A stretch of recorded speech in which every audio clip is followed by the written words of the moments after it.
আসসালামু আলাইকুম রহমতুল্লাহ। সুপ্রিয় শিক্ষার্থীবৃন্দ, মেকানিক্যাল ইঞ্জিনিয়ারিং চ্যানেলের পক্ষ থেকে তোমাদের সকলকে জানাচ্ছি আন্তরিক শুভেচ্ছা। এই ভিডিওটা তৈরি করছি ষষ্ঠ শ্রেণীর শিক্ষার্থীদের জন্য।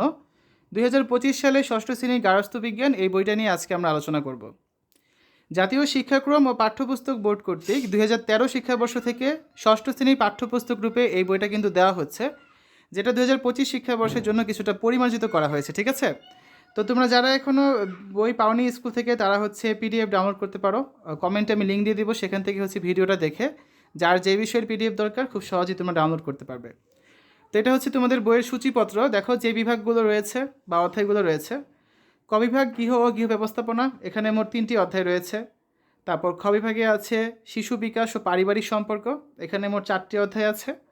গ বিভাগের নাম খাদ্য ও খাদ্য ব্যবস্থাপনা, এখানে রয়েছে আরও 4টি অধ্যায়। আর ঘ বিভাগে থাকছে বস্ত্র ও পরিচ্ছদ, এখানে থাকছে আরও 4টি অধ্যায়।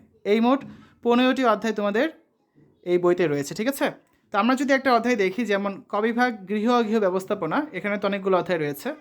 তো এই বিভাগটা শেষে আমরা কি শিখতে পারবো সেটা প্রথমেই বলা আছে। তারপরে বিভাগের ভিতরে আবার যে অধ্যায়গুলো রয়েছে, যেমন গৃহ ও গৃহ পরিবেশে প্রাথমিক ধারণা, এই অধ্যায়গুলোর ভিতরে আবার রয়েছে কি অনেকগুলো পাঠ। ঠিক আছে, তো অনেকগুলো পাঠের সমন্বয়ে এক একটা অধ্যায় তৈরি, আবার অনেকগুলো অধ্যায় সমন্বয়ে এক একটা করে এখানে আমাদের দেখো এই যে বিভাগ তৈরি করা হয়েছে। তো এইভাবে করে সম্পূর্ণ বইটা সাজানো হয়েছে, এবং এক একটা পাঠের শেষে বা অধ্যায়ের শেষে এখানে অনুশীলনী রয়েছে, যার মধ্যে প্রথমেই রয়েছে কিছু বহু নির্বাচনী প্রশ্ন, এবং তারপরে থাকবে সৃজনশীল প্রশ্ন। ঠিক আছে, তো শিক্ষার্থীরা, আজকের এই ভিডিওতে আমরা ষষ্ঠ শ্রেণী 2025 সালে গার্হস্থ্য বিজ্ঞান এই বইটা নিয়ে আলোচনা করেছি।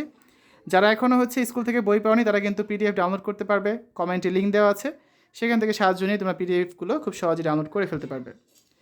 আমাদের চ্যানেলের অন্যান্য ভিডিওগুলো দেখার আমন্ত্রণ জানিয়ে আজ এখানে বিদায় নিচ্ছি। আল্লাহ হাফেজ।